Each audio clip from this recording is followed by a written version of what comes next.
almost ready to walk over there, as I was about to maybe step in the water here. I see this block missing here. Look at the texture. We go from up, and then is that concrete? I mean, all this is this concrete. I mean, this is stuck too. That one might come loose. Look here. There's a broken piece of the concrete part. Yeah, it seems very much like a mortar or something. But it's some good mortar. This other stuff ain't moving. This one is a rock. Oh, it's gonna come loose. There's a piece of castle rock. Straight up out of the rock. Oh, that's rock. Wow. It's just weird shapes like this right here, and the way that it broke or came apart. I mean, it looks to me like a concrete that was made with just monstrously sized big pieces of aggregate, I guess you'd call it. Because, yeah, I mean, look at the block size. These ain't no little blocks. This block here, how much would that weigh? I'm going to estimate it. It's like, what, there's about a foot. So they're probably 20 inches by 24 by, I can't even estimate that, 20 by 24 by 3 feet. This block weighs 800 pounds alone, minimum. I'm going to say it's not what I'd call, super megalithic like Tiwanaku or some shit, but and it's a rock, definitely. Castle rock. Yeah, it's a little too deep up there.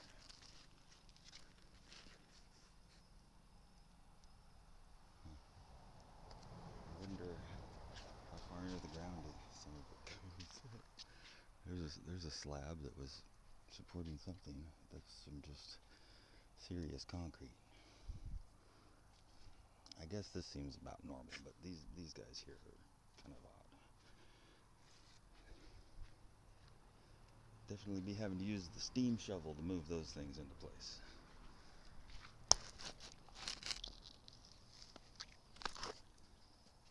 Okay.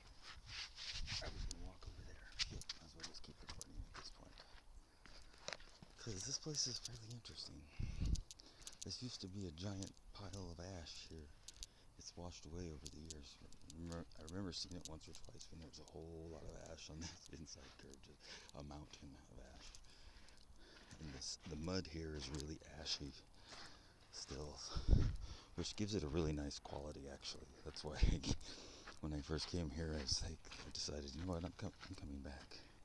Because that mud with all the ash content is very grounding. Very good ground insulator. Draws it out.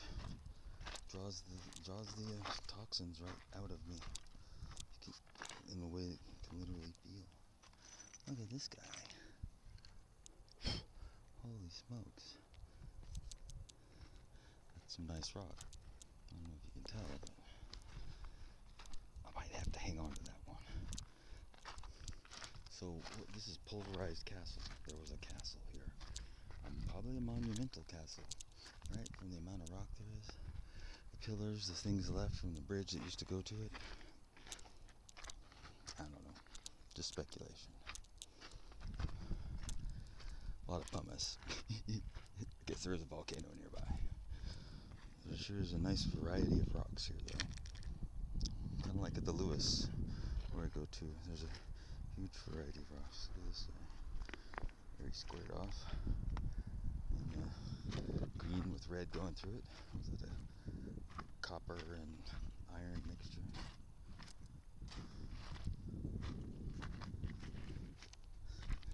I see rocks sometimes that look like they have maps on them or murals. I found one that's at home the other day, Lewis, and it's just a blue, like palm-sized rock, kind of a bluish gray, fairly dull, but it has a quartz veins running through it that makes an X and an S. So it says XS. Oh, they sent an airplane to say hello. Hey Ron, what you doing? Gonna go earth ground at the Toutle? Thought I'd send an airplane by and say hi. What's up? Isn't that wonderful? Yay for America.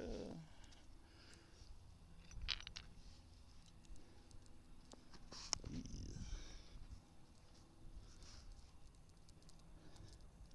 See, Castle Rock. Oh yeah. As soon as I step into the water too, I feel it. I feel like an energy connectivity / interchange. Fresh water is like a DC electricity, whereas salt water is an AC static field, I guess you might say. I guess that'd make the ocean like a static field, electrically speaking. I mean, I could be off on this, or maybe I got a 180 out, I don't know. There's something, ooh, look at the little fishies. There's something to that. The water leaves the charge behind when it turns into water vapor, not steam, water vapor. And it goes up and it forms clouds, it precipitates down, and in doing so, or in going up, it loses that charge. So it comes back down, pulls up, and flows back to its AC source.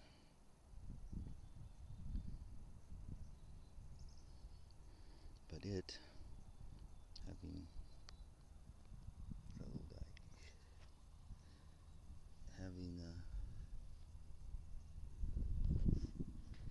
given up its charge, is then ready to take on more charge. So it's heavily negative. Toxins in our bodies are positive. They stick to us because we're a ground relative to them. But the earth is a far better ground. And so in earth grounding, especially at bodies of water, that connection is amplified and increased. Look at this shimmer. They started to get all those waves on the surface right at this a minute ago. They altered. I'm losing my track now. And here comes another airplane. I'll send over a bunch of airplanes. Airplanes are great. We like to fly our airplanes around slowly at low elevation over towns. It's a lot of fun. Don't forget your mask. So the positively charged toxins give up their charge to the greater ground potential of the earth, especially via the waterways that are freshwater.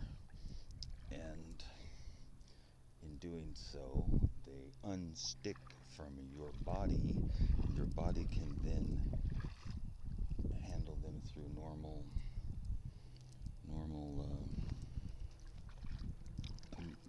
processes. Your immune system will deal with it after that, because it can.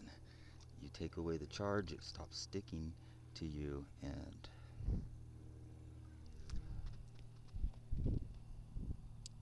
look at me, I got the world's slowest airplane. Woohoo!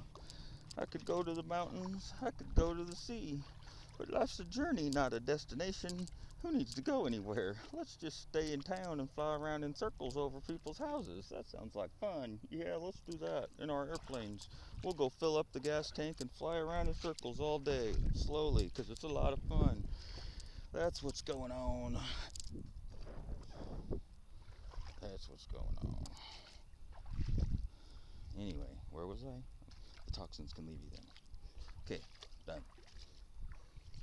And that's all I have to say about that right now.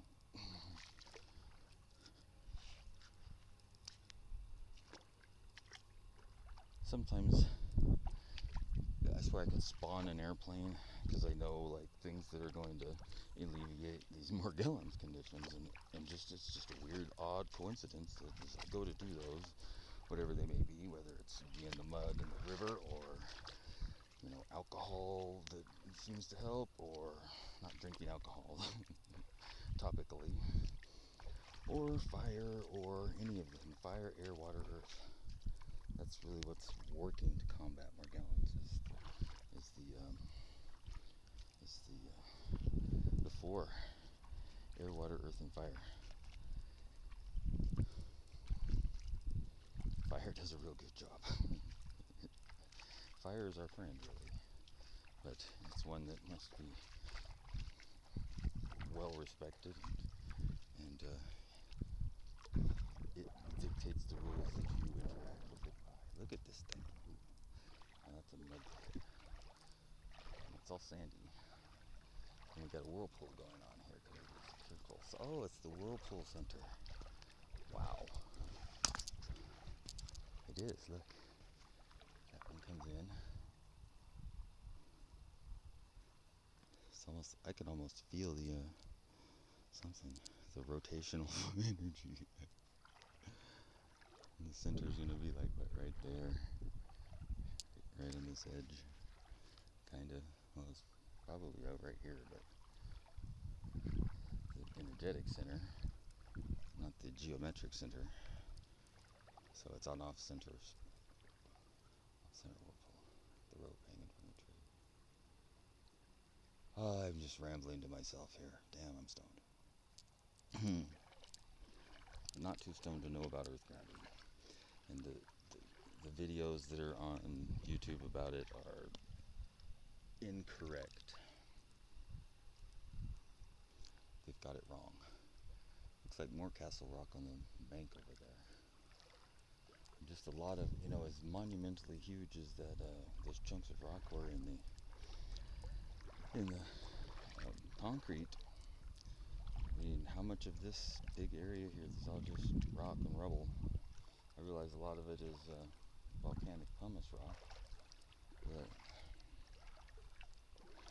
could be from that concrete, that same concrete that has just been pulverized. Because if that would be a lot of structure to make this much debris, or even half this much debris, or even a quarter this much debris would be a very large structure made of monumental castle rock. Right? Here in Castle Rock, the Toutle. Alright, enough on that. I'm going to cross this other stream over here, call it a wrap because I got to drive back to Vancouver. I'm getting the title to the Mini, and then this evening I'm going to drive up to Port Orchard, and I'm letting everybody know because, the CIA might want to know. He's trying to escape, quick, send in some agents. Just kidding, CIA, don't do that. They don't care about people. They're too busy bringing drugs in.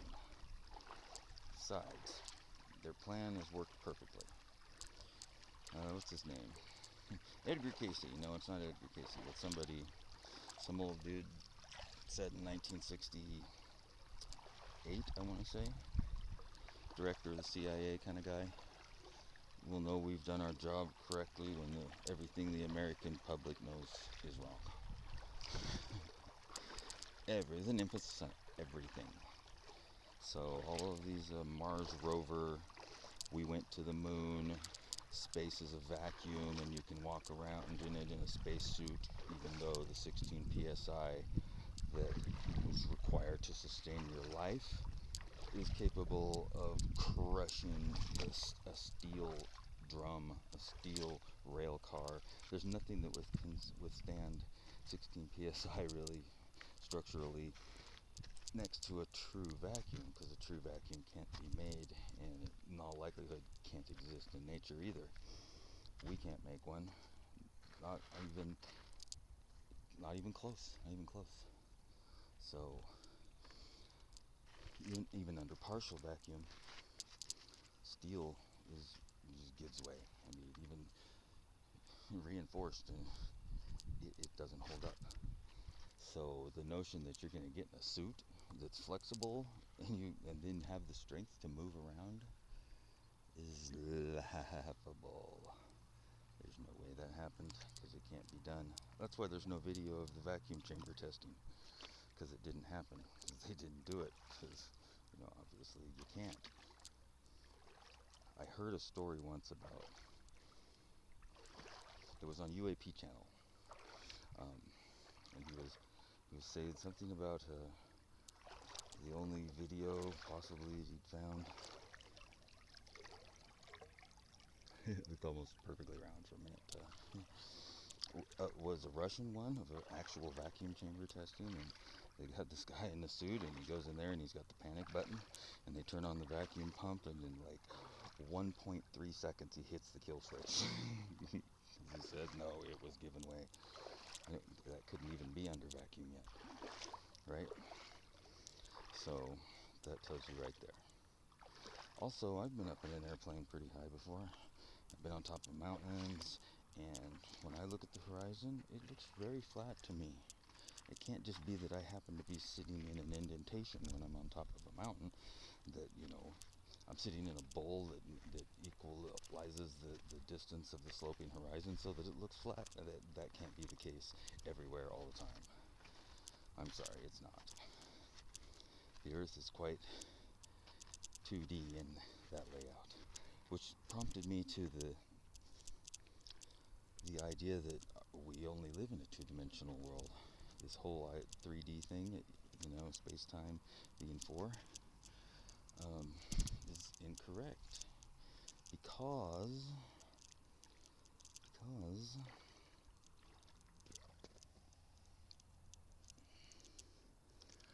we could be in a 2D.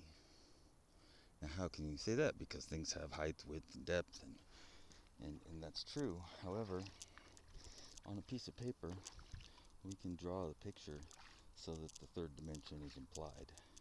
And when we look at it, we could almost trick our eyes into thinking it is a third dimension that we're looking into.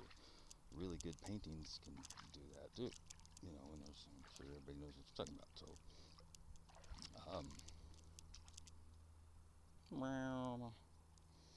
So the third dimension doesn't have to be real. It can be implied with the other two dimensions first, meaning that we are on a 2D dimension. We're in a two-dimensional, we're on second dimension, whatever level. We're in 2D level. And we think it's a 3D because we have two eyeballs. And that gives us two slightly different perspectives on the same, that guy, on the same 2D. And, yeah. So we could be in a two-dimensional reality. And our third dimension is implied by the nature of having two eyeballs. Close one of your eyes and everything becomes two-dimensional. You know that it's three-dimensional. You know there's distance between you and what's in front of you, but when you're driving a car with one eye open, it's a whole different ball game about engaging your distance when you're going. You can't do it in the normal fashion. So, if we have one eye only, we would be in a 2D world. We would just move forward and backward in the frame of reference, kind of like on a RPG game. Or an RPG. There we go. On a video game.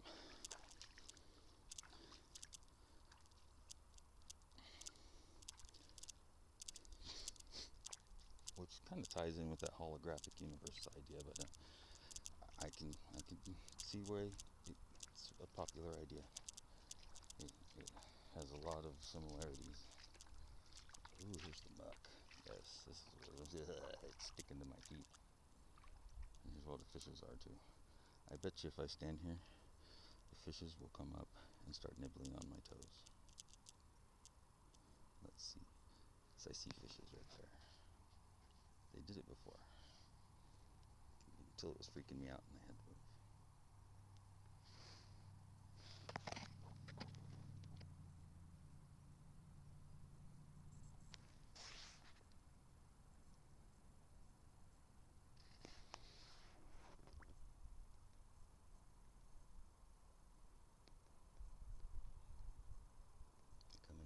investigate. Starting to circle. What's going on over here? Something smells yummy. Ooh, there's a brave one. He's made it pass over. He's like, and everybody's like, look, he made it. Nothing happened. Come on now. Come on now. We can go eat now. He ain't gonna do nothing. We'll solve it. Like swim away like we're not noticing and see if anything else happens. No, he didn't move. That just moved a little bit. Oh. Well, fine. Don't nibble on my toe again.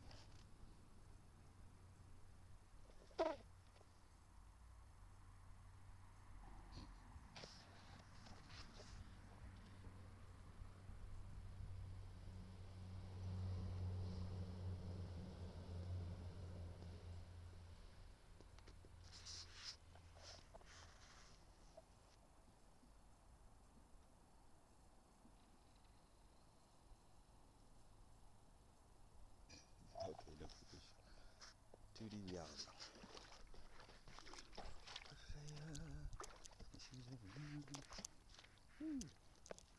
Oh, this mud's nice and warm. Hey, look at these fishes. Oh my goodness.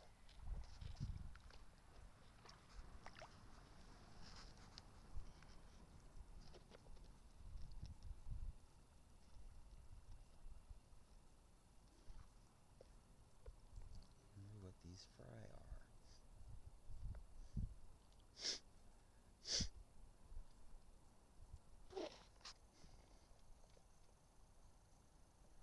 Steelhead, maybe? I don't think they're salmon. Probably trout.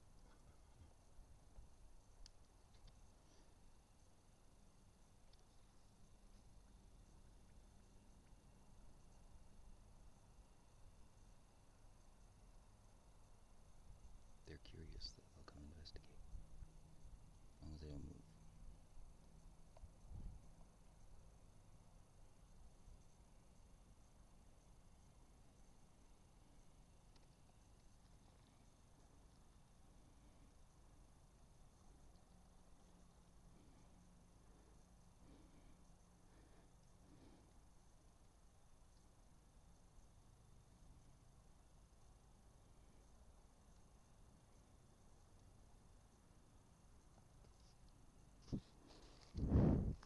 Okay, there's the on-ramp to the river.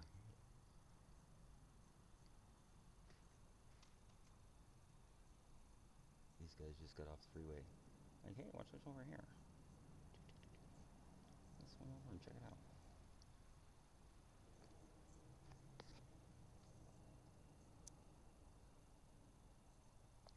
Okay. Ooh.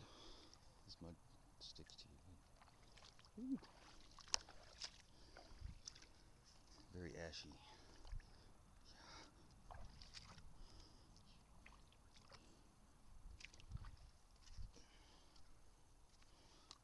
I have a theory about the mud. If the good mud will stick to you like magnetic clay. It really sticks to you. It sticks where you have the toxins, because it sticks to the toxins. And if they're all infiltrated through your body, and skin, and tissue, then it sticks extra good.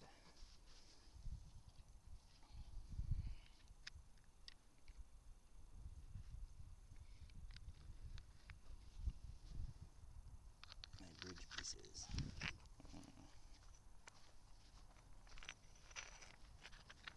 Okay. I wonder if this thing's still going. Probably is, but I bet the battery's getting low.